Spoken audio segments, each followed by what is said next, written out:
recouvertes par le sang, pas le droit de le faire. Ça dépend. Là, il y a alors, le problème, c'est que... Non, là, ça dépend. Il y a une opinion qui dit qu'il permet. Quelle est l'intention de mettre une marmite sur des braises qui sont éteintes? Quel est l'intérêt? Est-ce que je lui réponds? Oui, réponds-lui. Si le four, on vient d'éteindre, on est avant Shabbat, et on a mis de la cendre dessus, il reste chaud, non? La question de savoir, est-ce qu'on peut utiliser la chaleur du four alors que Shabbat il rentre? Alors on te dit, si tu as mis de la cendre, tu as éparpillé de la cendre dessus. Elles ne sont pas éteintes. Et que tu vois que c'est pas éteint.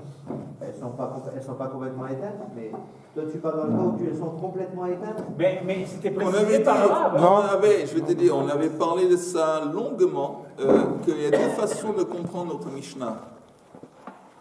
Deux façons de comprendre la Mishnah. Que quand la Mishnah dit qu'il faut faire attention, il faut faire gaffe et attention de recouvrir les braises ou les mettre de côté, est-ce que c'est seulement dans le cas de pendant le Shabbat, quand on veut remettre une marmite sur le four? Mais avant le Shabbat, pour placer une marmite sur le four, même si les braises n'ont pas été recouvertes, ce serait possible. Ou est-ce que quand la Mishnah dit qu'il faut faire attention de recouvrir les braises et les mettre de côté, est-ce que ça s'applique avant le Shabbat? À plus forte raison pendant le Shabbat. On a vu il y avait deux pistes, deux façons différentes d'aborder, de comprendre la Mishnah. Là, on n'a pas le droit de toucher les braises pendant le Shabbat, d'éteindre le feu pendant le Shabbat. Oui, tu as raison. Moi, c'est quelque chose, ma chère Marthe. J'ai une question. Est-ce que ça se fait de mettre des cendres pendant le Shabbat? Non. Mais pourquoi? Allez-y. J'ai dit que selon l'opinion qui dit que même la veille de Shabbat, tu peux seulement placer une marmite sur le four si les braises ont été recouvertes ou mises de côté. À plus forte raison que le Shabbat, tu peux pas mettre sur un truc si les braises n'ont pas été recouvertes. Quand on dit recouvert, le Shabbat, ça veut dire recouvert la veille. Tu ne peux pas placer une marmite sur le four si les braises n'ont pas été recouvertes dès la veille avec des cendres ou mises de côté. Mais moi j'ai une question, je comprends. En quoi ça pose problème de poser ou pas poser avant Shabbat? C'est pas Shabbat, on peut le faire. Pourquoi ça pose problème avant Shabbat? Je t'explique. Après Shabbat, je peux comprendre, mais avant, je n'ai pas compris. Je t'explique. Comme quand tu mets une marmite sur le four, dans le four il y a des braises. Avant le Shabbat. Mais on a peur que comme il y a des braises, et comme le type, il a pendant toute la semaine, il a l'habitude, quand il cuit quelque chose dans le four, de temps en temps remuer les braises pour accélérer le processus. On a peur que s'il y a des braises, il va faire ça aussi pendant le Shabbat. Alors si tu places, en dépit du fait que tu as placé ta marmite avant le Shabbat, mais comme il y a des braises dans le four, on a peur que pendant le Shabbat, tu vas remuer les braises. C'est le principe de la plata. Les braises, elles sont pas éteintes, sont recouvertes. C'est-à-dire, tu peux pas changer la température. C'est comme la plata. Tu le mets pas sur la cuisinière. Tu ne le mets pas sur la cuisinière parce que si tu le mets sur la cuisinière, tu risques de tourner le bouton. Alors là, la plata, elle est allumée, mais tu ne peux pas changer la température. C'est pas comparable. Si, c'est exactement le même principe. Non. Les braises sont éteintes. Elles ne sont pas éteintes. Les braises de la plata, c'est la résistance. Elles ne sont pas éteintes, elles sont recouvertes. Je vous propose qu'on va continuer. Le but. Mais ça va même plus loin. C'est-à-dire que je peux mettre une marmite avec des aliments cuits dans des braises. Parce que je sais, pendant Shabbat, parce que je sais... Dans des braises. Mais en tout cas, au-dessus des braises. Oui. Parce que je sais qu'à ce moment-là, je ne vais pas titiller les braises. Finalement, tout autour des braises. Oui, tu as raison. Que tout est... C'est ça, c'est tout autour des si braises. Si tu mets sur les braises, directement, tu risques peut-être pas de titiller, mais tu risques peut-être de les éteindre, justement. Ou tu risques aussi de les vacher pendant le Shabbat. Mais les vachers, c'est cuit. Ah, c'est cuit. Mais il y a aussi un autre concept qu'on a vu. Okay. C'est ça, ce que je disais hier. Je peux mettre une marmite sur un four qui est allumé. Ok. Oui ou non? La veille de Shabbat. Non, pendant Shabbat. Non. Un four qui est allumé. Un four qui est allumé avec des braises. Oui, je peux. Non, tu ne peux pas. Mais je peux mettre. Tu peux pas. Mais si les aliments sont cuits. Même. Non. Tu peux pas. Non, tu peux pas. J'ai dit seulement si les braises ont été recouvertes. Mais ça, d'accord. Il faut préciser. Seulement si les braises ont été recouvertes, le Shabbat, tu peux remettre la casserole sur sa place sur le four. À sa place sur le four. Shmuel. Pardon. Capitaine, hein. Ok, on va faire juste 2-3 lignes de Chazara où c'est écrit, regardez, c'est la 5e ligne d'en haut de la page. Et c'est écrit, la 5e ligne d'en haut de la page, Lamed Zayn Amud Bet. Amar Rabba Bar Bar Chana, Amar Rabbi Yochanan, Kitma Vehuvara. Si tu as Kitma, ça veut dire que tu as recouvert les braises avec des cendres, et après ça s'est apparemment réactivé. Néanmoins, machine à lehen, chamin shu chamu kol sorkan, betzavshil chez Bishal kol sorko. Tu peux placer la veille de Shabbat sur ce four une casserole à condition que l'eau a été bouillie et la nourriture a été cuite. Voilà. Ça c'est. Mais tout de même, c'est écrit quoi? C'est écrit que ces braises ont été recouvertes. Rabbi Yochanan, il permet la veille de mettre une casserole sur le four à condition que les braises ont été recouvertes. Et lui, il dit, bon, même si après ça s'est réallumé, une ou deux braises, on s'en fout parce que le fait que lui-même, l'acte de recouvrir les braises, ça démontre une intention. C'est-à-dire que lui, il n'est pas intéressé à utiliser. En attendant, si le feu il se ravive, ça va oui, défendre ses intérêts. Ça va être bien parce que ce sera plus chaud. Oui, mais comme c'est un truc, c'est pas lui. Comme il a mis ça la veille de Shabbat, je suis d'accord avec toi, c'est avantageux pour lui. Mais on s'en fout que c'est avantageux pour lui. Nous, on n'a pas que le Shama Yichate Begechalim, comme notre cher collègue a dit. On ne veut pas qu'il va remuer les choses. On peut dire non, parce que le fait qu'il a fait. Mais le fait comme on a dit, le fait qu'il a. Comme on a dit, le fait, l'acte même de recouvrir les braises avec les cendres, ça démontre une intention de sa part, que lui, il s'est disconnecté des braises, il n'en veut pas. Donc même s'il y a une ou deux braises qui se réactivent, il s'en fout parce qu'on n'a pas peur chez Yeshem Yichate Begachalim à cause de l'acte qu'il a recouvert les braises avant. Mais attendez une seconde. Mais ça laisse entendre selon Rabbi Yochanan, la version de Rabbi Bar Chana, que si les braises la veille de Shabbat n'étaient pas recouvertes avec les cendres, il interdirait de mettre quoi que ce soit sur le four. Ok, Shema Yichate Begachalim. Ok, c'est clair ce que j'ai dit, c'est pas compliqué. C'est clair. Alors maintenant, on saute quelques lignes. On arrive où on est arrêté hier. Amar Rav Sheishet, Amar Rabbi Yochanan. Alors c'est une autre citation de Rabbi Yochanan. Kira sheisikua begefet ou beitzim. Un four qui a été chauffé. Gefet, encore une fois, Yehuda, c'est quoi? Des résidus de sésame. Des résidus de sésame qui a été chauffé avec du bois. Machine alea chamin. Shelo uchamu kol tzorkan, vetavshil shelo bishel kol tzorko. On aurait le droit, selon Rabbi Yochanan, de poser sur ce four chamin, c'est de l'eau chaude, mais qui n'a pas encore été bouillie. Tout à fait bouillie, de l'eau qui n'a pas encore été tout à fait bouillie, et un repas, la nourriture qui n'a pas encore été tout à fait cuite. Ça ressemble à qui, cette opinion? Oui, très bien. Est-ce qui a dit ça?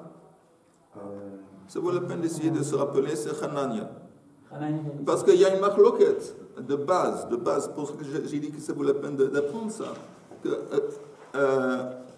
Rabbanan, ils disent qu'avant le Shabbat, la veille de Shabbat, tu peux placer sur le four, même si les braises n'ont pas été recouvertes, une casserole, à condition que la nourriture est cuite à fond. Tandis que Hanan, il dit non. Même si le moment que ça a été cuit à un tiers, c'est suffisant. Parce qu'on n'a pas peur que chez Maïchate Begechalim. Alors ici, cette version de Rabbi Yochanan semble indiquer que selon lui, ce serait permis de mettre, comme Hanania, c'est comme s'il s'accorde avec Hanania, que c'est suffisant, au moment que l'eau est un petit peu bouillie et la nourriture un petit peu cuite, c'est suffisant, on peut mettre ça sur le four en dépit du fait que les braises n'ont pas été recouvertes. Et ça contredit ce qu'on a dit avant. Parce qu'avant, il a dit, seulement dans un cas de figure où les braises ont été recouvertes, tu peux mettre quelque chose. S'ils n'ont pas été recouverts, tu ne peux pas mettre du tout, apparemment, quelque chose sur le...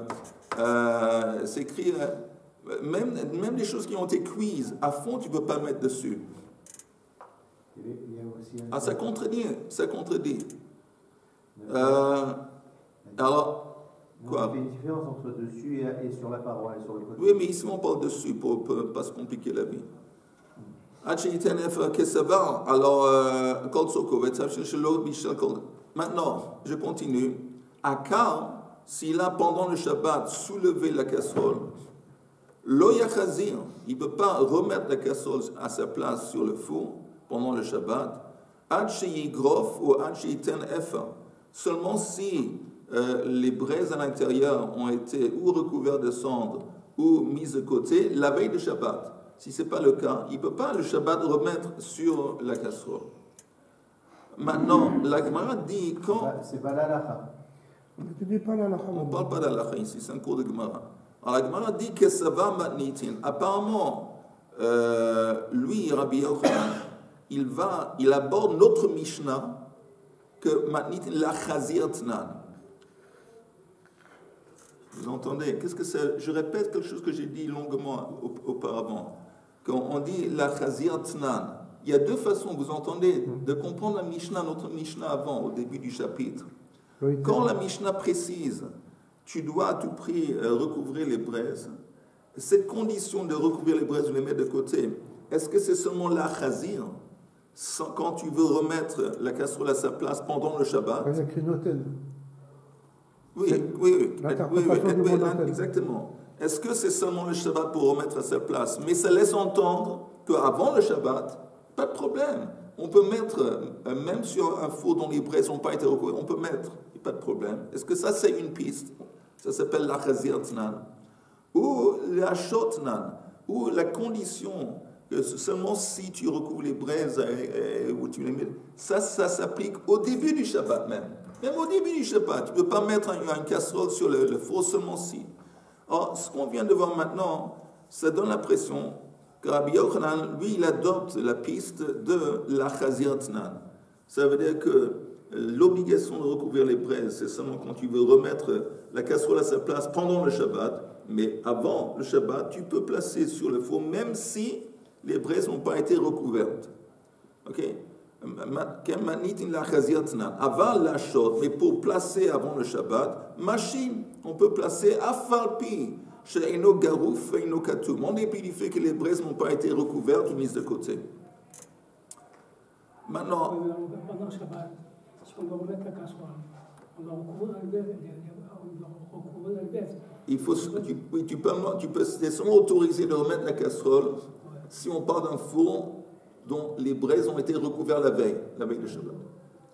La Gemara dit Amar Rava s'étonne de l'opinion de Rav Sheishet. Rav Sheishet qui est pas Rabbi Yochanan, il s'étonne. Pourquoi il s'étonne? Parce qu'il dit, on a déjà deux Mishnayot qui disent exactement la même chose.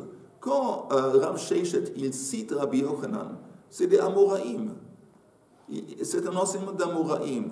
Et il dit, on a déjà deux Mishnayot qui nous enseignent la même idée. On va voir.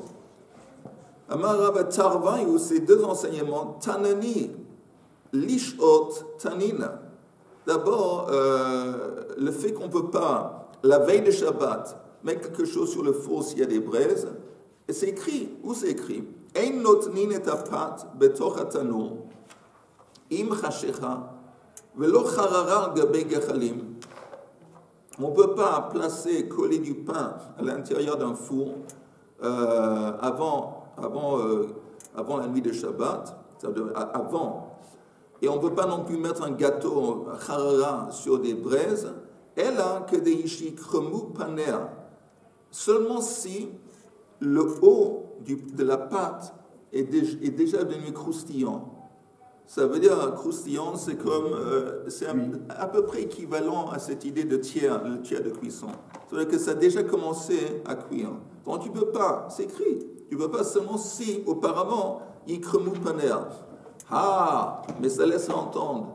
Mais si vraiment auparavant, le pain avait déjà, le dessus du pain est devenu dur et croustillant, ha karmu paneha, charé, c'est permis.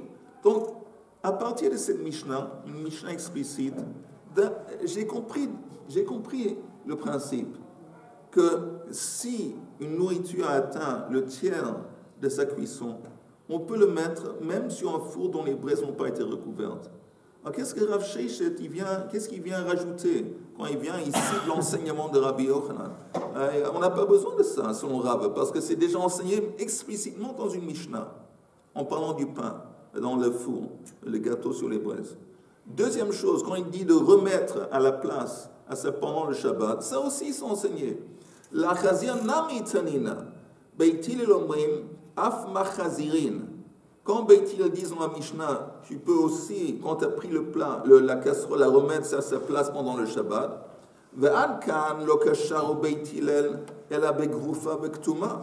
Mais quand Beit Hillel qui autorise à remettre, c'est à condition que les braises à l'intérieur du four, ils ont été recouvertes ou mises de côté. Donc, qu'est-ce qui vient rajouter Rav Sheishet quand il cite Rabbi Yochanan? C'est déjà deux Mishnahot qui expliquent ça très clairement.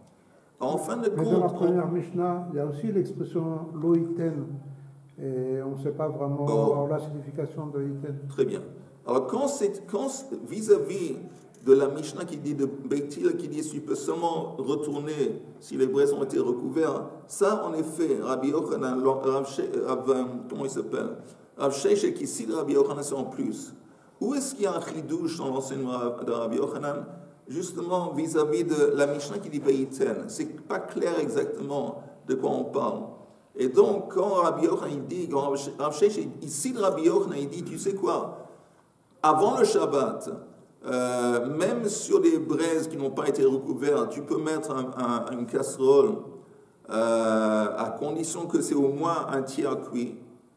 Alors, on a eu besoin, ça c'est tout de même une clarification de la Mishnah, parce que c'était pas évident de la Mishnah. Donc, on a besoin de ça pour bien éclaircir en quelque sorte la Mishnah. Voilà.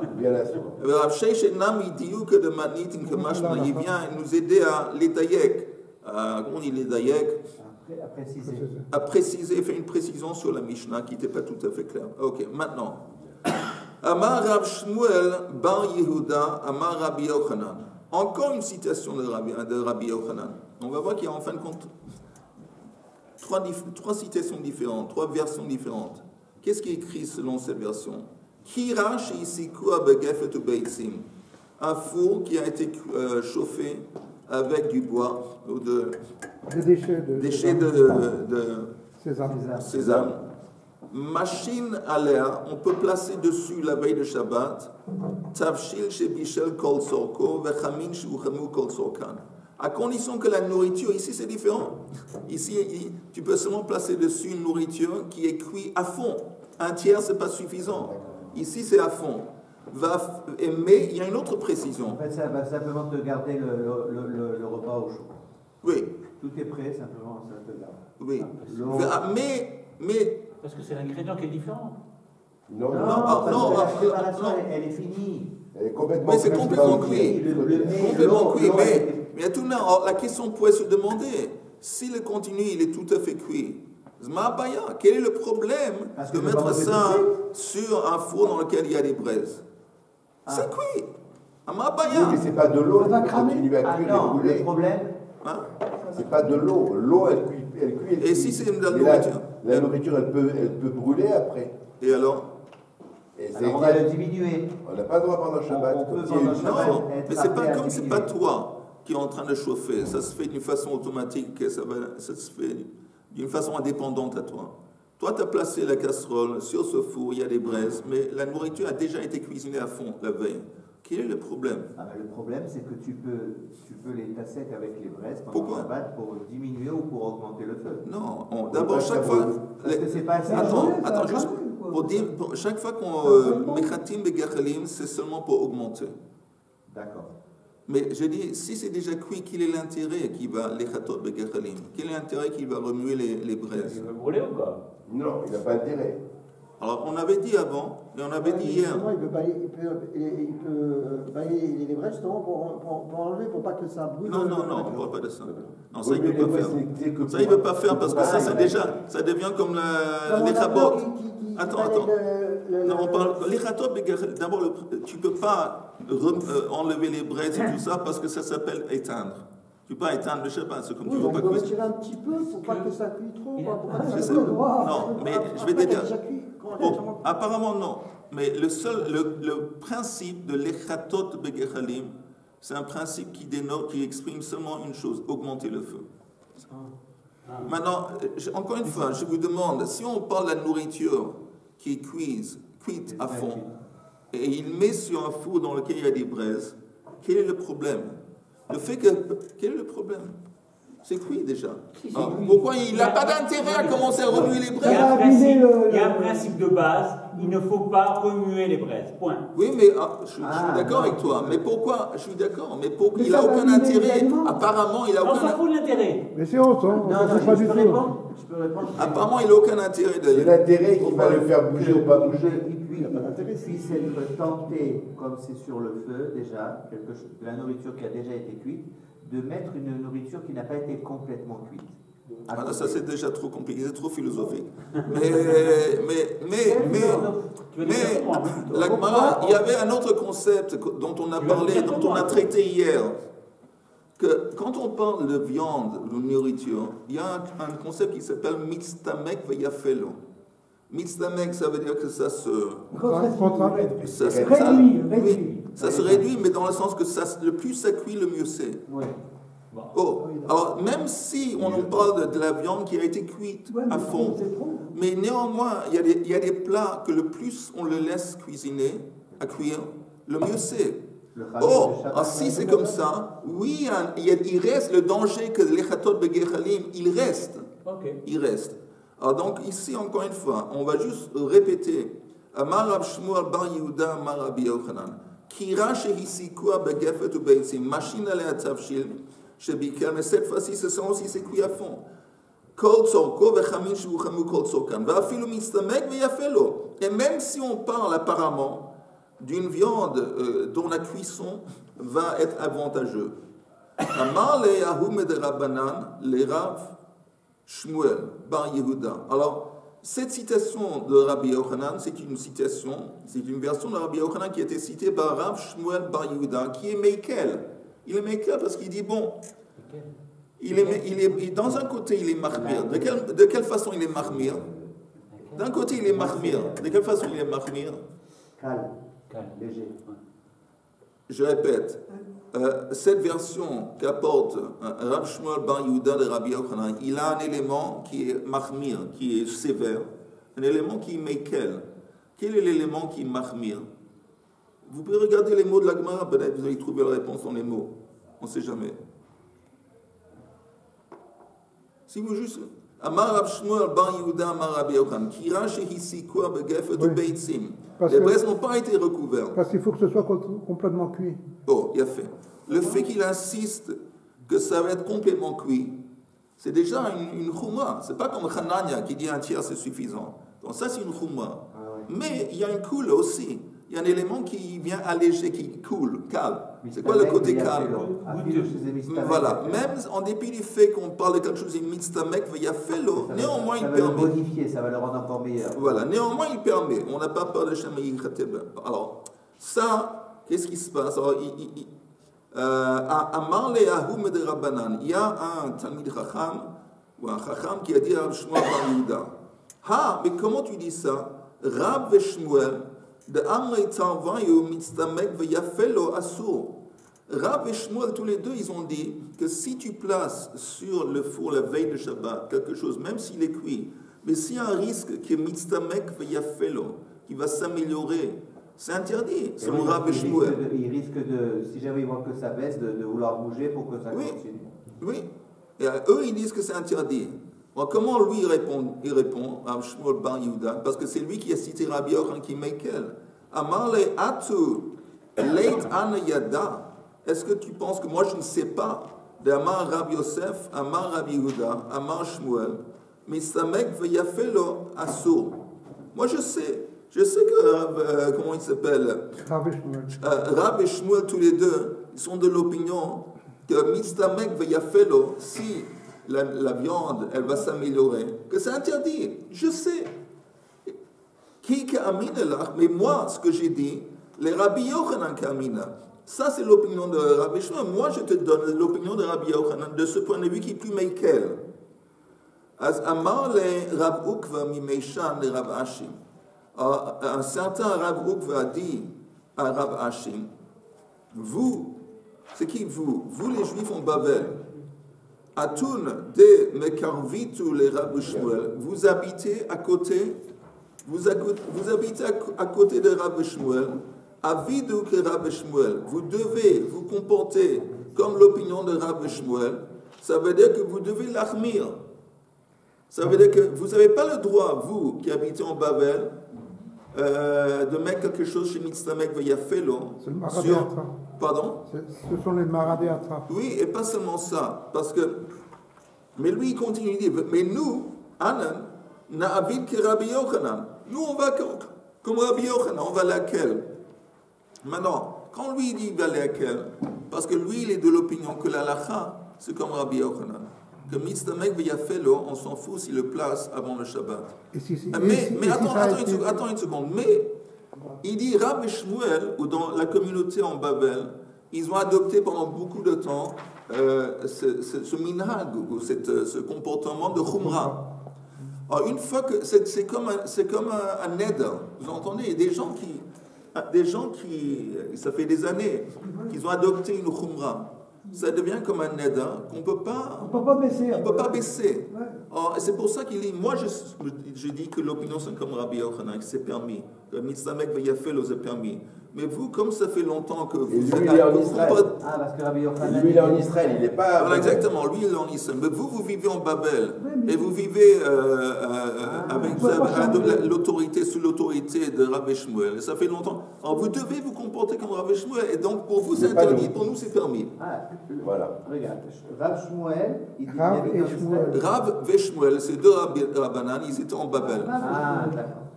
Et Rabbi Yochanan, il était marié en Israël. Donc on te dit, bon, ça dépend. Moi, je te dis que, moi, je pense, Marouk va dire que la lacha, c'est comme Rabbi Yochanan. Mais moi, je n'habite pas en Babel, j'habite en Israël. Alors moi, je vais comme lui. Rabbi Yehuda, c'est comme Rabbi Yochanan, ils habitaient en Israël tous les deux. Qui c'est? Voilà, c'est ça. Où Rabbi Yehuda, où est-ce qu'il est? Amar Rabbi Yehuda, il est. Amar Rabbi Yosef, Amar Rabbi Yehuda, Amar Shmuel. Au nom de Rav Shmuel, il a dit. Alors justement, non, là on apporte une situation de Shmuel. On a dit Rav et Shmuel. Shmuel qui dit Mitzlamek Veyafelo Assour. Tu sais quoi, tu veux que je répète? Tu veux que je répète la Gemara? Chaim, tu veux que je répète un petit peu? Oui, bien sûr. On prend quelques lignes. Amar Rav Shmuel. Amar Rav Shmuel bar Yehuda. Amar Rabbi Yochanan. Selon lui, Rav Shmuel bar Yehuda, Rabbi Yochanan dit la chose suivante. Kira Shisikoa Begefet Beitzim. On a un four qui a été cuit, chauffé avec du bois. Néanmoins, les braises n'ont pas été recouvertes. La veille de Shabbat, on a le droit, machine à l'air, tafshil shebichel kol sorko, vechamin shebuchamu kol sorkan. Vafilu mitzlamek veyafelo. On a le droit de placer sur ce four, la veille de Shabbat, des ingrédients, des casseroles, même à condition que c'est cuit à fond. En dépit du fait que mitzlamek veyafelo. Ça, c'est Shmuel? Ça, non, ça c'est Rabbi Yochanan. Oui, c'est Rav Shmuel bar Yehuda qui cite l'opinion de Rabbi Yochanan. Maintenant, Shmuel, il vient d'Israël? Non. Tu entends, il n'y a pas un Shmuel ici jusqu'ici. J'ai pas dit. Rav Shmuel, il n'y a pas de c'est pas Shmuel. Non, parce que j'ai écrit Rav Shmuel bar Yehuda. C'est la différence. Il y a Shmuel bar Yehuda, il y a un Shmuel tout court. C'est pas Shmuel. Voilà, c'est ça, c'est pour ça que je ne connais pas. Maintenant tu comprends. Maintenant oui. Voilà, alléluia. Ça c'est maintenant ici de Rabbi Yochanan. Amarle Ahum et Rabbanan, les Rav Shmuel Bar Yehuda. Il y a un Talmid Chacham qui lui a dit, et comment tu dis ça? Ha, Rav Shmuel, Damaitan Vayu, Mitzamek Veyafelo, Asur. Eux, ils disent que c'est interdit. D'accord. Alors, Amarle, lui, ce Rav Shmuel Bar, comment il s'appelle? Rav Shmuel Bar Yehuda. Il dit, qu'est-ce que tu penses que je ne sais pas? Amarle Atu, Leit Anayada. D'Amar Rabbi Yosef, Amar Rabbi Yehuda, Amar Shmuel, Mitztamek Veyafé Assour. Je sais. Qui kamine lach le Rabbi Yochanan? Moi, je t'ai transmis l'opinion de Rabbi Yochanan kamine. Alors maintenant, arrive l'halakha. C'est qui celui qui dit qu'il a transmis le... C'est le fameux Rav Shmuel Bar Yehuda. Moi, je te cite l'opinion de Rabbi Yochanan. Je sais qu'il y a Rav et Shmuel qui interdisent. Moi, je te cite Rabbi Yochanan. Maintenant, Amar les Rav Ukva, Mimeshan, les Rav Ashi. Atoun, vous, de Mekarvi, tous les Rav Shmuel, vous habitez en Bavel apparemment, et vous êtes sous l'autorité de Rav Shmuel. Avidou que Rav Shmuel, vous êtes obligé de vous comporter comme Rav Shmuel. Donc, pour vous, c'est interdit de mettre sur le feu, le four, Mitztamek Veyafel, quelque chose qui va s'améliorer avec la cuisson. Alan, mais nous, on n'habite pas en Babel, on habite en Israël, n'habite que Rabbi Yochanan. Amar le Abba et le Rabbi Yosef. Maintenant, Mao Lishot, est-ce qu'on a le droit? C'est un autre sujet. Un autre sujet. Mao Lashot. Ça veut dire que, est-ce qu'on a le droit, la veille de Shabbat, de placer sur le four, dont le four, les braises n'ont pas été recouvertes? Si j'ai bien compris, ça veut dire qu'il y a une halakha chutz, oui. Une halakha en Israël. Oui, c'est un petit peu comme on voit quelquefois, je ne sais pas, à Pessah, il y a des chumrot pour les Sfaradim qui ne mangent pas, pardon, une chuma pour les Ashkenazim qui ne mangent pas kitniot. Pour eux, c'est interdit. Pour les Sfaradim, c'est permis. Un exemple. Oui, le fait de faire un jour de plus dans Roussahares, par exemple. Non, ça c'est différent, parce que ça s'applique à tout le monde qui est à l'étranger, mais disons l'exemple que je t'ai donné des... Maoulachot. Est-ce qu'on peut placer sur un four dont les braises n'ont pas été recouvertes la veille de Shabbat? Amarle, ha, Rabbi Yehuda, Mashoule. Va'achil, il dit, ben oui, la preuve, Rabbi Yehuda, c'est ce qu'on lui faisait chez lui à la maison. On mettait sur un four dont les braises n'ont pas été éteintes, quelque chose, et il mangeait le Shabbat, l'achil. Donc apparemment c'est permis. Amar les bar miné de Rabbi Yehuda. Non, à part Rabbi Yehuda, lui c'est pas un bon exemple. Pourquoi?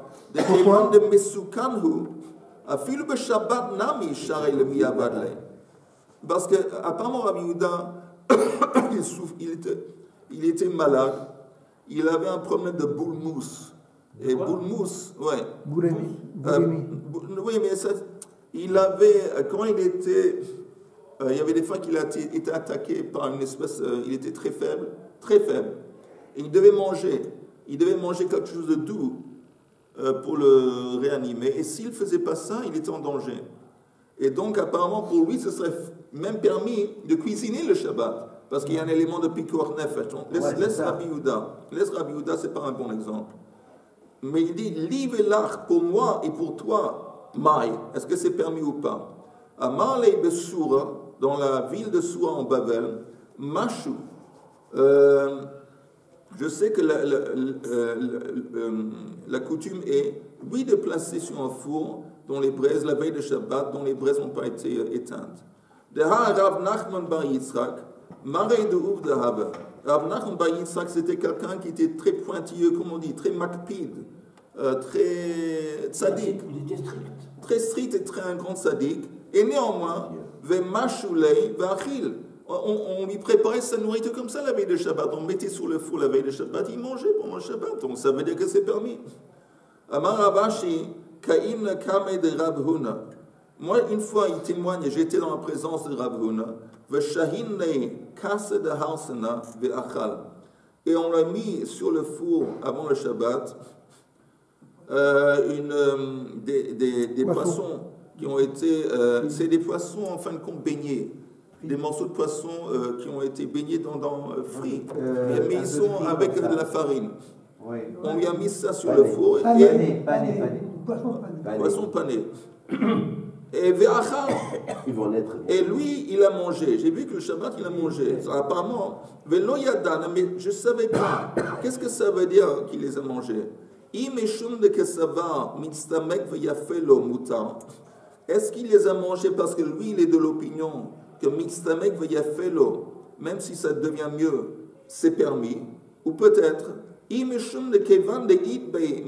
ou peut-être parce que comme il y a la farine qui recouvre le poisson, la farine, au contraire, c'est Mixtamek Veralo. Que la farine fait. Non, moi, c'est pas bien de cuire trop. La farine, ça devient. Alors, je ne sais pas en fin de compte, je n'ai pas su comment interpréter le fait qu'ils mangeaient ces poissons panés. Ravashi et Rabbona, ils sont d'Israël? Non, de Babel. D'accord. Veralo Huama. Rav Nachman, Mitztamek Veyafelo Asur, Mitztamek Veralo Mutar. Pardon, Amar Rav Nachman, lui il dit, et ça c'est apparemment la lacha, Mitztamek Veyafelo Assour, on ne peut pas le mettre sur un four où il y a les braises. Mitztamek Veralo, tandis que si, à force d'être cuit de plus en plus, comme on dit, c'est mauvais. C'est mauvais pour la viande, ou mauvais pour la chose. Alors là c'est permis. Klala de Milte, ça c'est la règle. Kol de Id bei Micha, n'importe quelle chose où il y a de la farine, Micha c'est la farine, Mitztamek Veralo. Ça s'appelle Mitztamek Veralo. Les bars à part, mais tavshil de lifta. Lifta, c'est un plat à base de lefet. Lefet, c'est des navets. À part un plat de navets, parce que là, en dépit du fait qu'il y a de la farine, en fin de compte, c'est Mitztamek Veyafelo.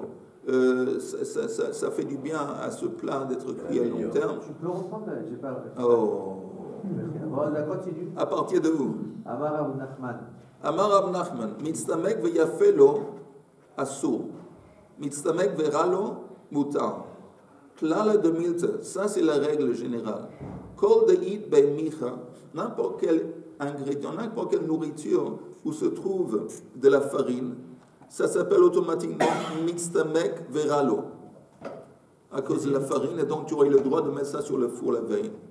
À part un plat où il y a de la farine, le bar metzavshil de lifta, un plat de navette, de afal gab de id ben mir, en dépit du fait qu'il y a de la farine, ça c'est Mitztamek Veyafelo. Et à condition que dans ce plat, il y a aussi de la viande. Mais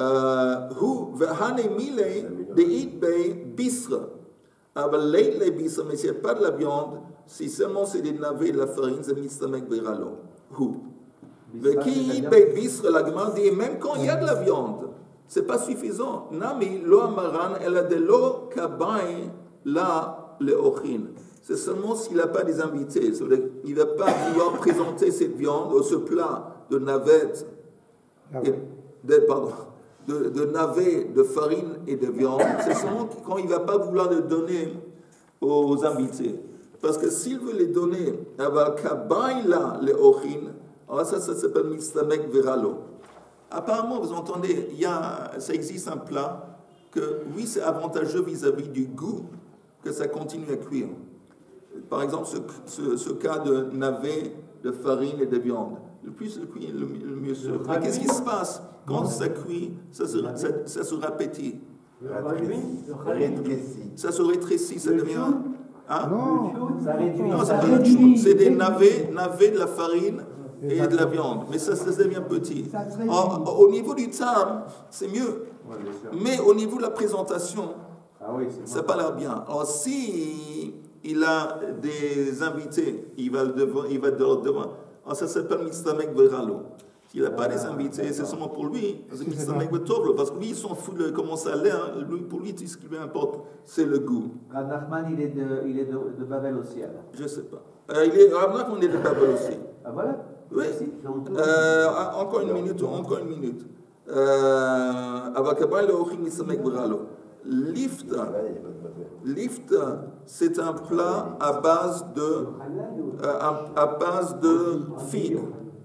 Lift, c'est un plat à base de figues. Lift, daïs, vetmare. Aussi un plat à base de dattes. Ça s'appelle mitzamek vera lahen. En ce genre de choses, ce genre de pâtes ou ce genre de plat à base de figues, à base de dattes, le plus ça cuit, le plus ça devient mauvais. Et donc, ça s'est permis. Baumine, mais Rabbi Chia, Bar Abba, on tourne en haut de la page suivante. On tourne rien du tout, mais c'est pas grave. Pardon? On tourne rien du tout. Ah non, on tourne pas, ok. Vous savez quoi? On va s'arrêter là. On va s'arrêter là où on arrive à Baumine, et c'est la dernière ligne de la page. Juste pour te faire répéter, oui. Le fada, c'est les figues. Lifta, c'est un truc à base de figues. Daïsa, c'est... Daïsa, c'est daïsa. C'est la farine. C'est La bouillie. Cuisiner avec la farine. Vous avez très vite le soulam de Yaakov. Il a eu ce rêve, il a vu l'échelle. Les anges qui montent et qui descendent. Il y a 4 explications dont je connais. Non. Il y en a beaucoup plus. Non. Il y a 4 explications, pas explications. Merci. Il y a 4 explications que je connais. Une explication, c'est quoi les anges qui montent et qui descendent? C'est les anges d'Eretz Israël. Les anges d'Eretz Israël montent dans le ciel. Il y a la comment on dit, relève. La relève. De la garde. Oui, le relève de la garde. Maintenant, c'est les anges de Roussaïs qui descendent. Qu'est-ce que ça veut dire? C'est quoi cette histoire des anges de Roussaïs et des anges de... Parce que ça parle de Ashkacha. Ashkacha, il y a une Ashkacha différente en terre d'Israël. Donc, il y a des anges différents qui sont limités et des anges, une Ashkacha différente pour Roussaïs. Ça, c'est une explication. Ashkacha, c'est... Ashkacha, comment on dit en français? Hein? La providence. Il y a une providence divine différente en Israël qu'il y a en Roussaïs. Deuxième explication, c'est qu'on parle des nations. Que les nations qui montent et qui descendent. Chaque empire, il monte, et après un peu de temps, il descend. C'est Rachid qui dit ça. Rachid, à part ça, il a vu Esav et Edom qui montent, et il ne descend pas. Ça, c'est deuxième explication. Troisième explication, c'est que ça parle comment le monde, que nous, en fin de compte, c'est les anges qui montent pour rapporter à Kadosh Baruch Hu nos actions. Nos actions. Et après, il y a la réaction divine. Ok, maintenant, ça c'est très profond, et ça, c'est, disons, peut-être c'est la dernière explication, que ça c'est le secret de l'existence. Le secret de l'existence, que nous, on sait qu'Anachnu B'Tselem Elokim, qu'Akadosh nous a créé dans l'image de Dieu. C'est quoi l'image de Dieu? Akadosh Baruch Hu, c'est un créateur. Il a créé le monde. Ou Yotzer Olamot. Et nous aussi, on a cette capacité de créer des mondes. Mais comment? On impacte, on crée des mondes sur 3 niveaux. Au niveau des pensées, au niveau des paroles et au niveau des actions. C'est 3 domaines différents. Mais chaque domaine super important, on impacte, on crée des mondes. Et ça, c'est l'idée des anges qui montent. Un ange, c'est une énergie. Chaque parole, chaque pensée et chaque acte, ça crée une énergie. Cette énergie, elle ne va pas se dissiper et s'évaporer dans l'air. Et ça existe. Ça monte. Et après, il y a l'écho. L'écho, c'est comme on appelle Sachar ve'onesh. C'est tout. La cause va gérer notre vie et la vie du monde en fonction de ce qu'on a. Mais en fin de compte, ça veut dire quoi? Qui est responsable de notre vie? C'est nous. En fonction de la façon que nous on se comporte avec nos pensées, nos paroles, on crée ces anges qui montent et après il y a le feedback, il y a l'écho qu'on va. Donc c'est la clé en fin de compte de l'existence du monde, comment le monde comment on dit, métafked. Comment il fonctionne. Comment le monde fonctionne qui a été révélé à Yaakov Avinu. Donc, si on sait ça, il faut faire attention d'avoir seulement des bonnes pensées, des bonnes paroles et des bonnes actions. Shabbat Shalom. Tu veux dire que quand ils descendent,